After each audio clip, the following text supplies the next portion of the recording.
출근길 뉴스를 종합해드립니다. 깊이 있는 뉴스 YTN FM 출발 새아침.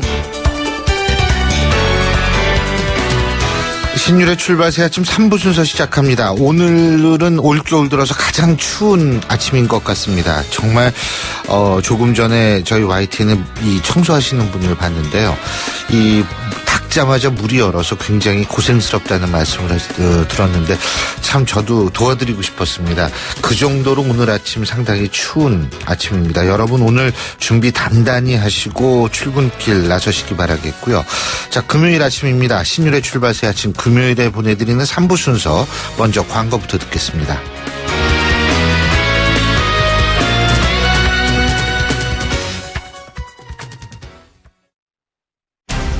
온도와 습도를 항상 일정하게 유지시켜주는 항온항습기 전문기업 AR.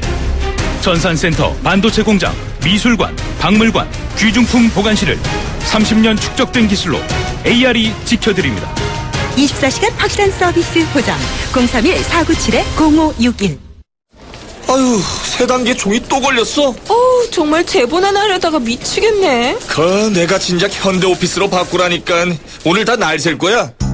이제 스트레스 받지 마세요. 사무기기 전문기업 현대오피스가 책임지겠습니다. 사무기기의 올바른 기준 현대오피스. 날이 화창하거나 비가 내리거나 눈이 내려도 나는 망설이지 않는다. 판단하기 전에 눈이 먼저 반응하는 브랜드 잭필드.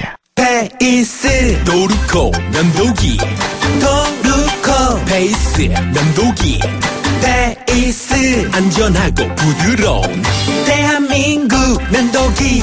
안전하고 부드러운 면도 그 이상을 경험하세요. The Shaving Innovator, Dorco Pace. 오염된 공기를 흡입합니다. 360도 사방에서 순수한 공기를 내보냅니다. 멈춰있지 않고 움직이며 구석구석 더 멀리. LG 퓨리케어 360도 공기청정기. 컨덴싱. 미세먼지를 줄이고 싶다면, 컨덴싱. 지구온난화를 멈추고 싶다면 조인덕 콘덴싱. 아이들을 위해 보일러를 끄고 콘덴싱을 켜자. 콘덴싱 28년 국가대표 보일러. 2015년 금감원 공시 매출액 1위 한가인입니다. 당신의 화장대 위엔 응축 에센스가 있습니까? 정관장 홍삼 오일과 희석하지 않은 홍삼 응축수로 진하게. 처음 만나는 응축 에센스 동인비 진 에센스. 좌우로 정렬 2588. 좌우가 같네, 좌우가 같아. 2588. 오빠도 좌우로 한번 불러보세요. 네? 오빠는 2588 대리운전을 3년째 부르신다고요? 언제나 어디서나 2588 박서연. 인기 있죠? 2588. 주요 경제 뉴스 알아보겠습니다. 한국경제신문의 정인설 기자 연결돼 있습니다. 안녕하십니까? 안녕하세요. 조류 인플루엔자, 우리가 AI라고 그러죠. 이 AI 위기 단계가 지금 최고 수준으로 올라갔다고 그러더라고요. 그렇습니다. 위기 경보가 경계에서 최고 단계인 심각 단계로 올리기로 어제 의결을 했습니다. 예. 최고 단계가 되면 이제 전국 확산이 되고 있다, 그 우려가 되고 있다라는 건데, 그동안 AI 안전지대라고 하는 영남 지역이 뚫렸죠. 부산 기장에서 의심 신고가 들어왔고요. 이제 그게 최종 확정이 되면 이제 전국에 확산이 된 거고, 예. 이동 중지 명령을 일시적으로 내렸는데 이걸 확대하는 방안이 검토가 될 수가 있습니다. 이제 이번에 최근에 AI 하면 최순실 게이트에 좀 묻힌 것도 있고, 예. 매년 아니면 2년에 한 번씩 오다 보니까 우리가 좀 약간 무뎌진 것일 수도 있는데, 아하. 그동안에 살처분된 그 도축된 마리수만 봐도 1,540만 마리거든요. 예. 가장 최대입니다. 그래서 초기에 방역을 더 강화해서 예방을 했더라면 이렇게 되지 않았을 텐데라는 골든타임을 놓쳤다, 이런 비판도 있고요. 예. 네, 이게 AI가 좀 힘든 게 구제역 같은 경우에는 종류가 그렇게 많지 않다라고 해요. 근데 AI 같은 경우는 144종이나 돼서 예. 백신으로 상당히 하기 힘들어서 이렇게 살처분을 하고 있는데 사후 조치로 인해서 그래서 방역을 좀 더 효과적으로 했으면 이렇게 되지 않았습니다. 일단 이렇게 돼서 2010년에 심각 단계를 한 이후 두 번째인데 그 당시에는 구제역이 이미 퍼져 있는 상황에서 AI가 추가로 발생해서 이 심각 단계까지 가서 사실상 심각 단계는 이번이 처음이다라고 할 수가 있고요.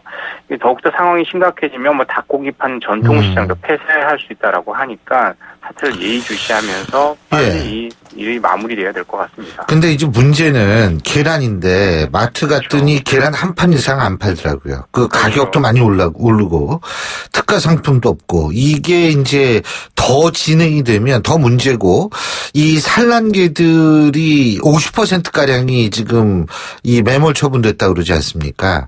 그러면은 이게 앞으로 6개월 정도 갈 거다. 이게 걱정인 것 같더라고요. 맞습니다. 이게 폭풍 말씀하신 AI의 가장 지금 심각한 게 대부분 지금 살처분되고 있는 그 닭고기들은 지금 육개가 아니고 먹는 육개가 아니고 70% 이상이 산란개거든요. 계란을 낳는 산란개인데 한 달 만에 계란 가격이 25% 정도 올랐다라고 일주일 사이에 10% 대형마트에서 10% 올랐거든요. 이제 뭐 당장 아시겠지만 다음 주 다다음 주 뭐죠? 크리스마스 시즌인데 연말 시즌에 정말 케이크들 많이 먹잖아요.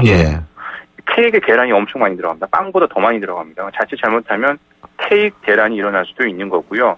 실제로 일부에서는 제과 제빵업자들이 계란을 뭐 연말 특수에 대비해서 사재기 하고 있다 이런 얘기가 있거든요. 그래서 한 사람당 한 판만 살 수 있게 하지만 뭐 다 그런 건 아니기 때문에 계란이 더욱더 부족해지면 앞으로 식당 가서 계란 반찬 구경하기 힘들 거고요. 과자, 빵 이런 데 다 연쇄적으로 영향을 미치게 되거든요. 닭고기 사는 사람은 거의 없고 계란 사는 사람들만 몰려서 이 계란 절벽이 빨리 마무리돼야 되는데 말씀하신 것처럼 병아리에서 닭까지 가는 기간이 6개월이거든요. 이를 대란 수습을 되려면 내년 8월이나 뭐 될 거다 이런 예상까지 있어서 사태를 계속 예의주시해야 될 것 같습니다. 그리고 실손보험이 건강보험 재정을 악화시키는 원인이다 이런 분석 나왔네요. 신영전 한양대 교수팀의 이제 한국의 2012년부터 2014년까지 의료 패널 연간 데이터를 분석을 해봤더니 실손보험에 새로 가입한 사람의 연간 총 의료비가 그렇지 않은 가입하지 않은 사람에 비해서 64만 1,000원 정도가 더 많이 나왔다는 거죠. 뭐 실손보험 가입했으니까 더 많이 나오는 게 무슨 문제야 이렇게 얘기할 수 있지만 실손보험 가입한다고 해서 실손보험만 쓰는 게 아니거든요. 병원 가면 진료받고 검진받고 치료받으면 비급여 진료비, 건강보험에서 보장해주지 않는 요거는 실손보험으로 처리하지만 건강보험에서도 또 보장을 해주는 그 재정의료비만도 한 절반 이상이거든요. 결국에 실손보험 가입자들이 병원에 더 많이 가니까 과잉 진료가 되고 건강보험의 재정을 악화시키는 요인이 되고 있다라는 건데 현재 지금 실손 가입자들은 더 많이 쓰는 사람들이 더 많은 보험료를 내지 않습니다. 보통 내가 많이 안 간다고 하더라도 나와 비슷한 연령대들이 실손보험을 더 많이 쓰면 내 실손보험료가 더 올라가게 돼 있거든요. 공구조는. 그래서 이걸 자동차 보험처럼 많이 쓰는 사람들이 더 많은 보험료를 내도록 지금 개선을 한다는 그 TF가 가동이 되고 있는데 아직까지 정확한 구체적인 방안은 나오고 있지 않아서 알겠습니다. 그래서 실손보험에 인해서 건강보험을 더욱 악화시킬 수 있는 요인이 되고 있는 거죠. 오늘 말씀은 시간관계상 여기까지 듣겠습니다. 고맙습니다. 감사합니다. 지금까지 한국경제신문의 정인설 기자였습니다.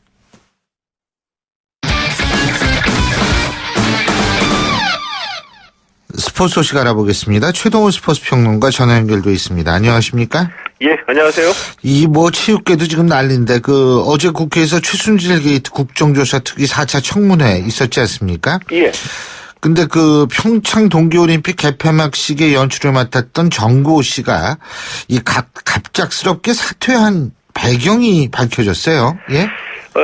어제 청문회에서 김종덕 전 문체부 장관이 평창 동계올림픽 개폐막식 연출을 맡았던 정구호 씨를 자신이 추천했다고 밝혔거든요. 근데 이 당시에 송승환 총감독이 있는데 구태여 또 이 연출가를 설임할 필요가 있었겠느냐 이런 좀 의문이 있었던 게 사실이었는데 이 대통령이 송승환 총감독의 연출력에 대해서 걱정을 했기 때문이라고 이 말을 했습니다. 그리고 이 정구호 연출가가 지난 8월에 갑작스럽게 사퇴를 선언했었거든요. 예. 이 당시에도 이 송승환 총감독하고 불화설이 나오기도 했는데 어제 이 김종덕 전 차관이 정구 연출가가 송승환 총감독과 불화가 있었고 이희범 조직위원장과도 소통이 잘 안 됐다 이렇게 증언하면서 이 정구 연출가의 사퇴 배경을 밝혔습니다. 보면 참 대통령이 걱정이 많아요. 예? 연출력도 걱정하고 CJ도 걱정하고 참나. 이 평창 동계올림픽이 이제 1년 조금 넘게 남았는데 1년. 예. 올림픽 개폐막식 이거 사실 뭐 올림픽 얼굴과도 같은 거 아닙니까? 예, 그렇죠. 차질이 없을까요? 이 송승환 총감독이 잘 아시는 것처럼 이 사실이 난타 공연 가지고 이 기획하고 연출해서 잘 알려진 분이죠. 물론 이제 탤런트이기도 했지만요. 그런데 이 송승환 총감독이 국제 대회나 대규모 공연 연출 경험이 없기 때문에 우려가 있었던 것이 사실이거든요. 이 평창올림픽 조직위원회가 지난 10월에 이 개폐막식 연출 초안을 IOC에 제출해서 좋은 평가를 받았다고 밝혔습니다. 이제 그러면서 내년 1월까지 수정을 마치고 내년 3월에 최종안을 제출할 계획인데 이 개폐막식은 평화를 주제로 해서 이 한국인의 열정과 평화를 보여주는 그런 무대로 연출할 계획이라고 밝혔습니다. 예, 국정이 정상화돼야지 올림픽도 정상화될 텐데. 참. 예.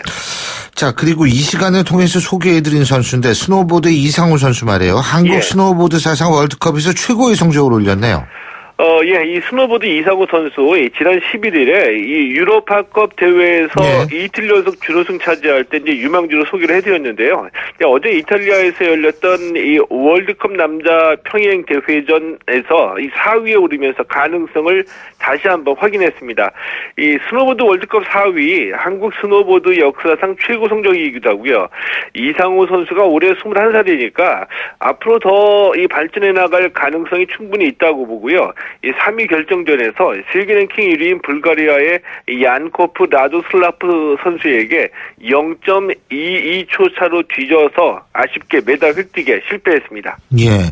그리고 프로배구에서는 현대캐피탈하고 삼성화재가 라이벌 아닙니까? 맞습니다. 근데 어제 두 팀의 라이벌전에서 현대캐피탈이 이겼는데 두 팀이 어제 경기에서 내기를 걸었다고 그러네요. 무슨 내기 건 거예요? 간식 내기였습니다.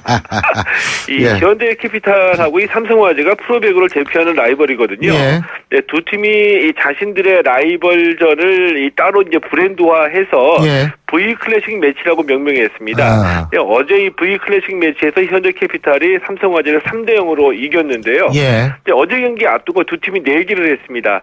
이 경기에서 지는 팀이 28일에 V 클래식 매치 4차전이 열리는데 이 경기에서 이 관중 1000명에게 간식을 나눠주기로 한 겁니다. 때문에 28일에 이 경기 보러 오시는 이 현대캐피탈 팬들은 이 삼성화재가 제공하는 간식을 얻을 수 있게 됐습니다. 예, 오늘 말씀 여기까지 듣겠습니다. 고맙습니다. 예, 고맙습니다. 예, 지금까지 최동훈 스포츠 평론가였고요. 신율의 출발새 아침 3부 순서 여기서 줄입니다. 잠시 뒤 4부에서 뵙겠습니다. 안녕하세요. 배우 박하선입니다.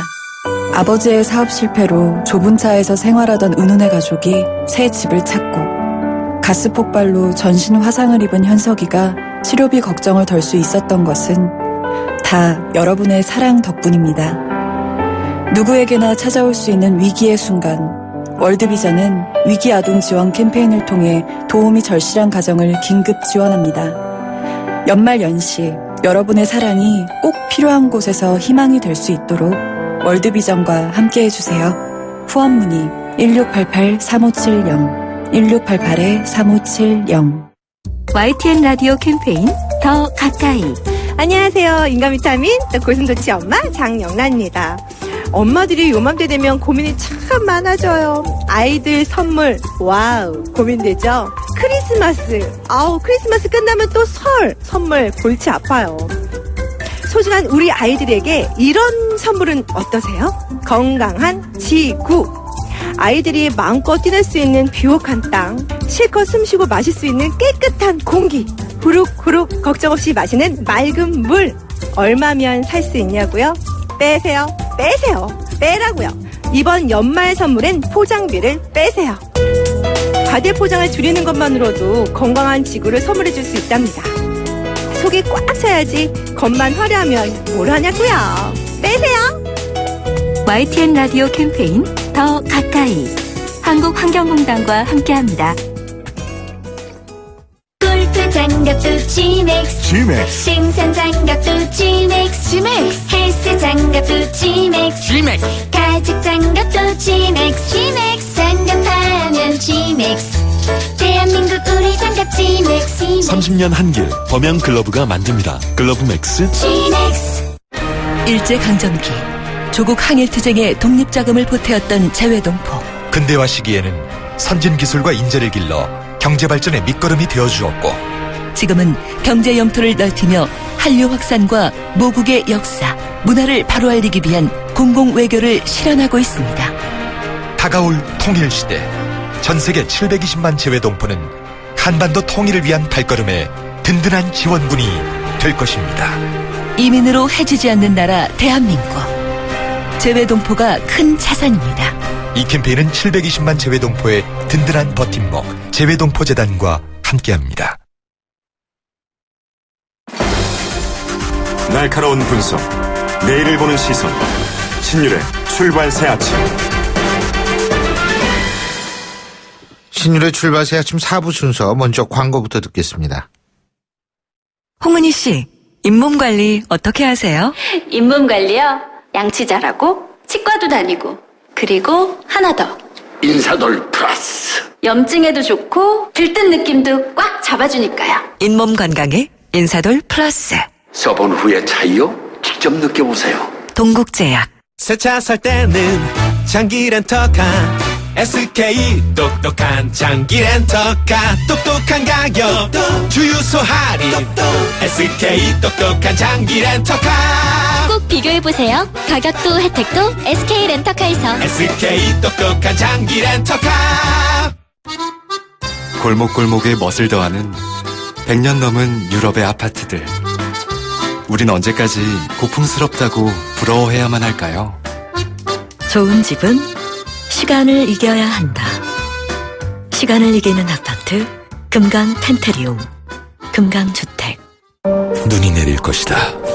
길은 얼어붙을 것이다. 누군가에겐 겨울이라 불리는 이 계절이 당신에게는 콰트로 시즌이 된다. 12월 한 달간 아우디 차량을 신규 구매하는 모든 고객님께 아우디에서 준비한 특별한 선물을 드립니다. 자세한 사항은 전국 아우디 공식 전시장에서 확인하세요. 오염된 공기를 흡입합니다. 360도 사방에서 순수한 공기를 내보냅니다. 멈춰있지 않고 움직이며 구석구석 더 멀리. LG 퓨리케어 360도 공기청정기. 하이든과 슈베르트가 합창단 선후배인 동네 비엔나. 아인슈타인이 아침마다 커피를 마시던 동네 취리히. 천재들은 왜 이 도시에 푹 빠졌던 걸까? 유럽마저 반해버린 유럽. 대한항공 비엔나 취리히 주 3회 운항. Excellence in Flight, Korean Air. 캐리언에 푹 빠진 우리 서해는 902번을 제일 좋아해요. 폰으로만 보던 캐리언인데 이젠 TV로 크게 보고 또 친구들이랑 함께 보니까 전보다 웃음이 많아졌어요. 이런 채널 정말 고맙죠. 유튜브를 TV로 크게 쉽게 함께 U+ TV 가입 문의 101. 컨덴싱. 미세먼지를 줄이고 싶다면, 컨덴싱. 지구 온난화를 멈추고 싶다면 조인덕 콘덴싱. 아이들을 위해 보일러를 끄고 콘덴싱을 켜자. 콘덴싱 28년 국가대표 보일러. 2015년 금감원 공시 매출액 1위. 한가은입니다. 요즘 에센스 종류 참 많죠? 전 뭘 쓰냐고요? 전 진짜 진한 에센스를 써요. 응축 에센스. 정관장 홍삼 오일과 희석하지 않은 홍삼 응축수로 진하게. 처음 만나는 응축 에센스. 동인비 진 에센스. 청년의 꿈을 실은 기프트카가 바닷가를 찾았습니다. 아이 컨택하면서. 세상에 하나뿐인 웨딩 사진으로 행복을 전하는 청년 창업자 김혜선 씨. 앞으로도 화기애애하게 달려주세요. 청년의 꿈과 달리는 기프트카. 현대자동차그룹. 신율의 출발 새 아침 오늘 순서 시작합니다. 오늘 아침 당신이 듣고 싶은 뉴스 94.5MHz YTN 뉴스 FM 신율의 출발 새 아침.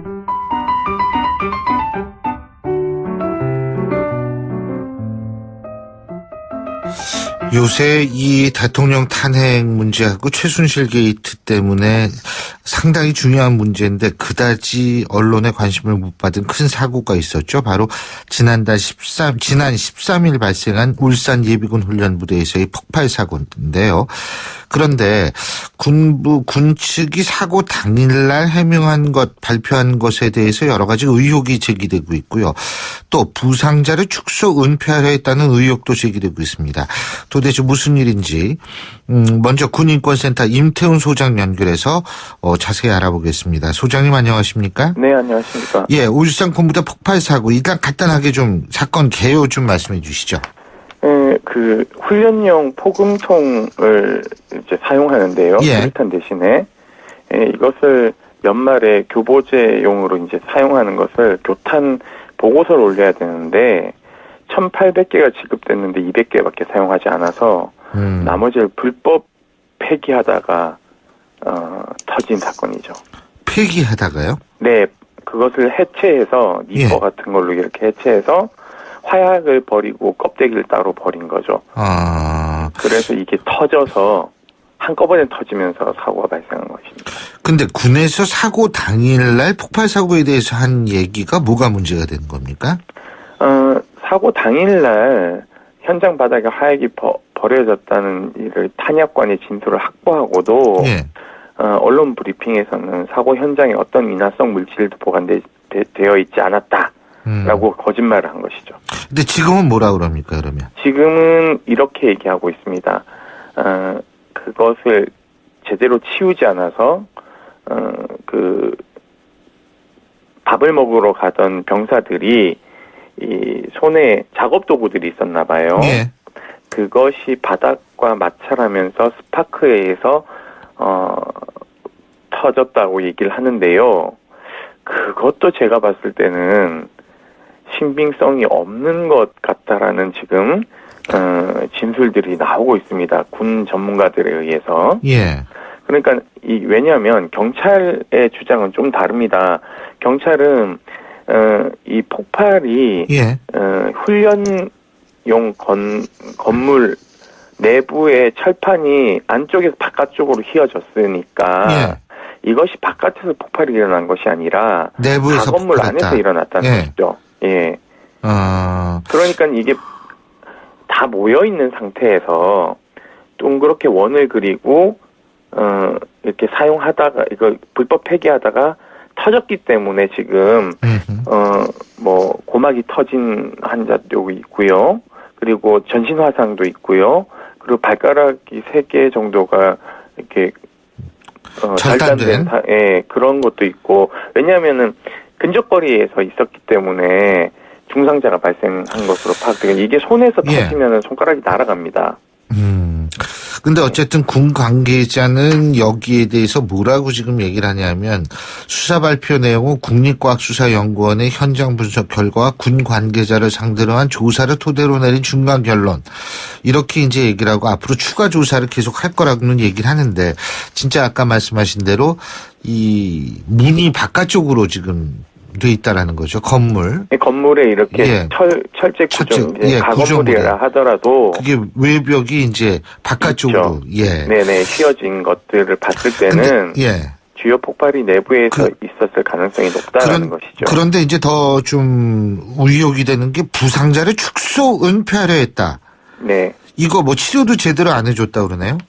이게 환자가 많이 발생했지 않습니까? 그러니까 이제 이 응급차가 오기까지는 시간이 걸리겠죠.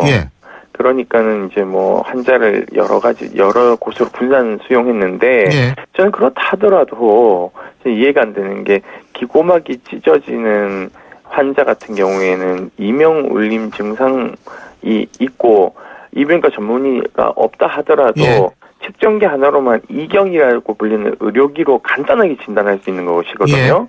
그런데 그것을 보고하지 않은 게 좀 말이 안 됩니다. 그래서 군에서는 이렇게 얘기하고 있죠. 대공 용의점이 있는지 없는지 확인하고 중상자를 보느라고 그것을 미처 파악하지 못했다 이렇게 얘기하는데 저는 변명이라고 봅니다. 자, 그러면 우리 임태훈 소장님 전화 끊지 마시고요. 네. 예. 자, 여기서 이번 사고로 피해를 입은 그 한 장병의 어머니를 전화 연결해서 어느 정도의 부상을 입고 치료는 어떻게 받고 있는지 얘기 직접 들어보겠습니다. 어머님 나와 계시죠? 예, 안녕하십니까. 예. 아드님 어느 정도 부상을 당하셨어요?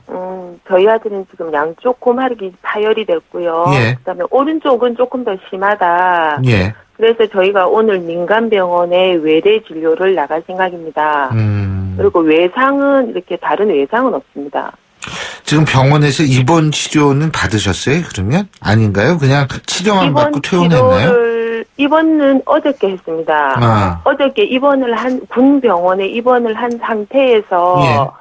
저희가 솔직히 군 병원을 신뢰를 못하기 때문에 오늘 민간병원에서 다시 한번 외래 진료를 받아보겠다. 그렇게 해서 지금 우리 아들은 군 병원에 입원해 있는 상태에서 오늘 외출을 해서 민간병원에서 이제 진료를 한번 받아볼 생각입니다. 예.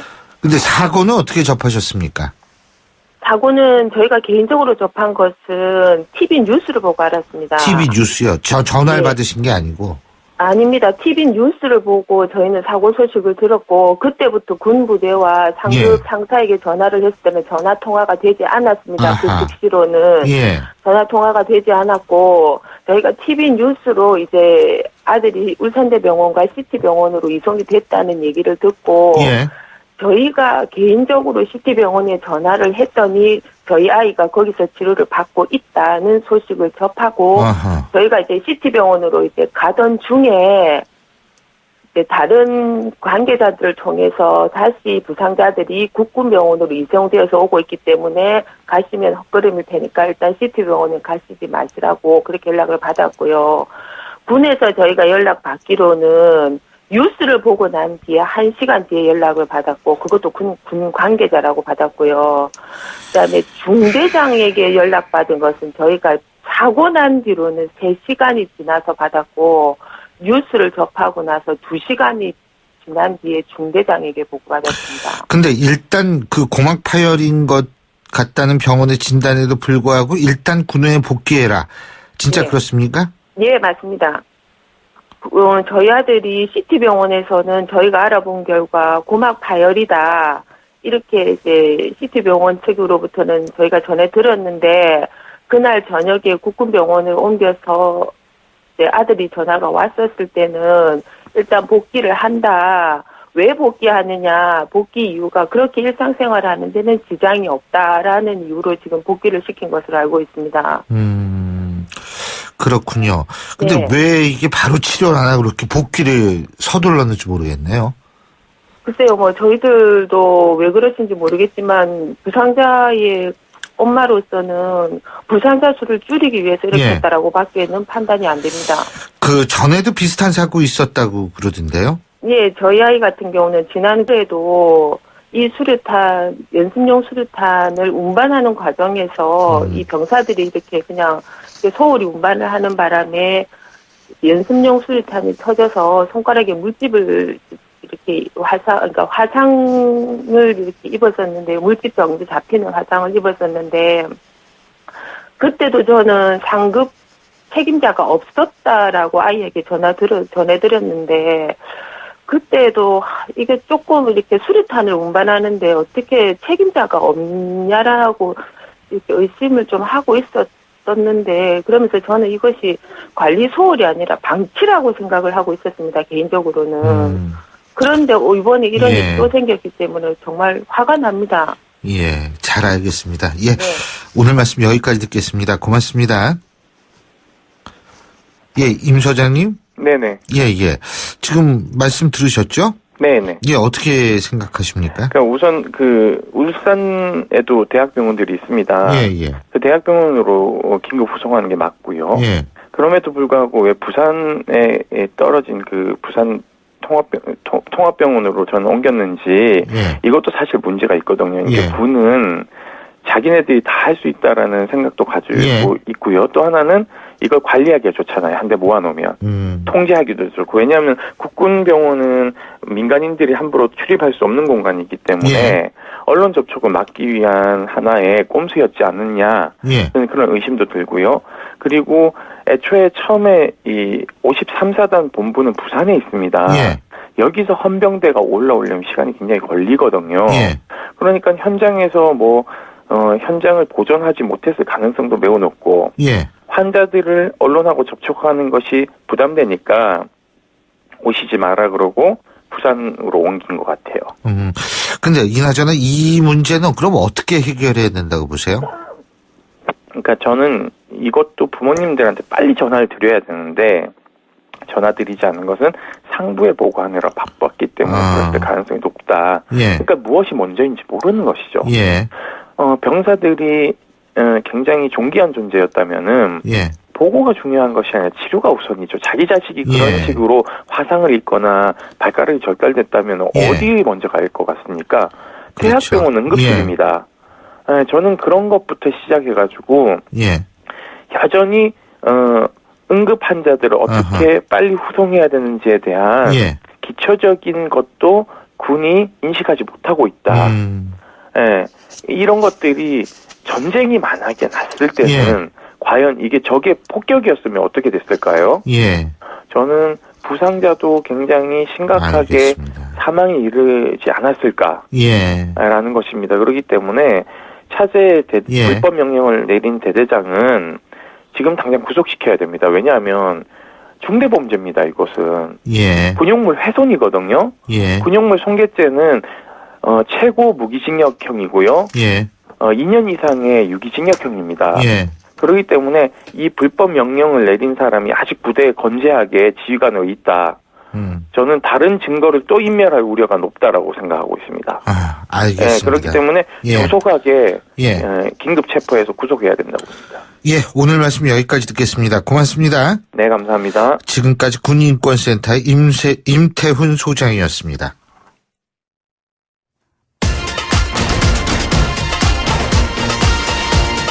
여러분이 지금 듣고 계신 주파수는 FM 94.5MHz입니다. YTN 뉴스 FM.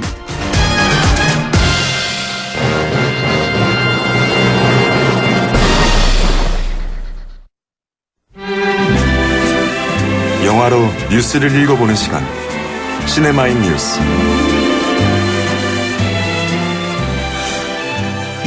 시네마인 뉴스. 오늘도 진짜 오랜만입니다. 영화평론가 최강희 평론가 스튜디오에 나와 계십니다. 어서 오십시오. 네, 3주 만이네요. 덕분이 아니라 탄핵 때문에.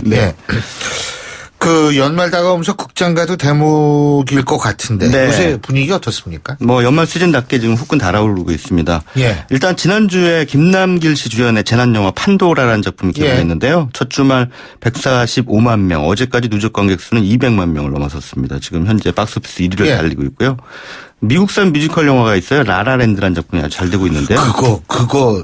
그 로맨틱한 영화인 것 같은데 잘 되더라고요. 그렇습니다. 그 위플래시라는 영화의 감독이 새로 연출한 작품인데요. 배우도 그 사람이 나오고 라이언 고슬링도 나오고 다양한 배우들이 나오고 또 가수인 존 레전드도 나오는데 한국에서 지금 반응이 굉장히 좋습니다. 56만 명으로 지난주 박스오피스 2위를 차지했고 지금 연말 연시 시즌에 좀 어떻게 어울리는 만한 그런 작품이기 때문에 선전하는 상황인데 그래도 역시 연말에는 한국 영화가 강세죠.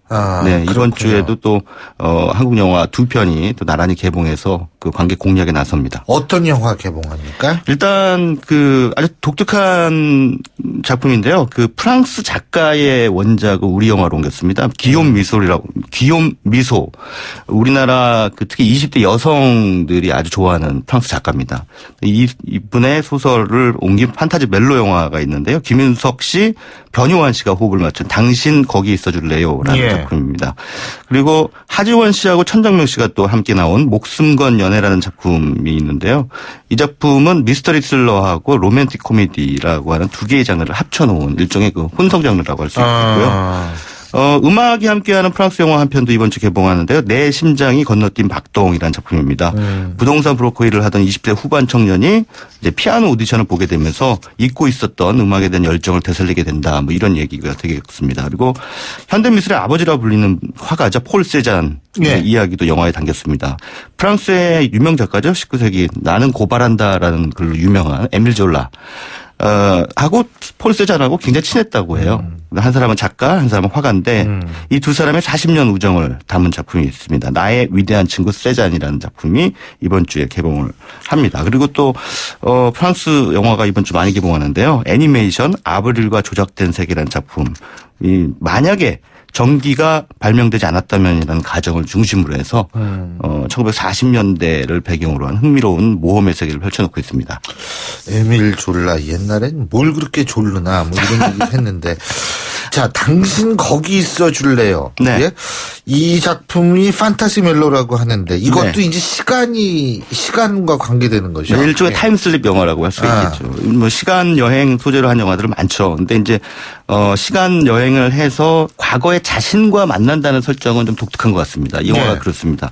그 주인공은 김윤석 씨가 맡은 수연이라는 의사인데요. 캄보디아에서 의료봉사 활동을 하다가 이제 한 노인으로부터 현지의 노인으로부터 소원을 이뤄준다는 정체모를 알약을 건네받게 돼요. 그래서 반신반의하면서 이제 이것을 먹습니다. 근데 이 사람의 소원이 뭐냐면 30년 전에 사귀었던 전 여자친구죠. 전 여자친구 연하라는 이름의 이 애인을 꼭 한번 만나보고 싶다. 지금 결혼했어요? 근데 여기서? 예, 결혼을 한 상태로 알고 있습니다. 안 되지. 예. 아니 첫사랑이니까 그럴 수 있죠. 예, 첫사랑은 또 아련한 그리움 가지고 있잖아요. 대부분의 남성들은 그 첫사랑에 대한 그런 추억들 가지고 있잖아요. 여성들은 그 금세 잊어버린다고들 하는데 모르겠습니다. 어쨌든 이 영화의 주인공이 그렇습니다. 그래서 30년 전으로 돌아가요, 실제로. 근데 30년 전에 이제 한참 그 뭐랄까요, 인턴 레지던트 뭐 이런 걸 하고 있던 자신을 만나게 되죠. 그래서 그 연하가 돌고래 조련사로 일하고 있는데 그 어떤 불의의 사고로 생명을 잃게 된다라는 그 사실을 말을 해줘요. 그러니까 과거의 수연이 이제 연하를 살려내려고 안간힘을 쓰는데 문제는 뭐냐면 연하를 살려내면 현재의 수연에게 있는 가족이 사라져요. 운명이 바뀌게 되는 거죠. 그러니까 이런 딜레마를 이제 흥미롭게 풀어내고 있는 작품이라고 할 수가 있겠습니다. 그렇군요. 그리고 아브릴과 조작된 세계? 이게 프랑스 애니메이션이라고 말씀하셨죠? 네. 그 프랑스 애니메이션이라고 하면 딱 프랑스?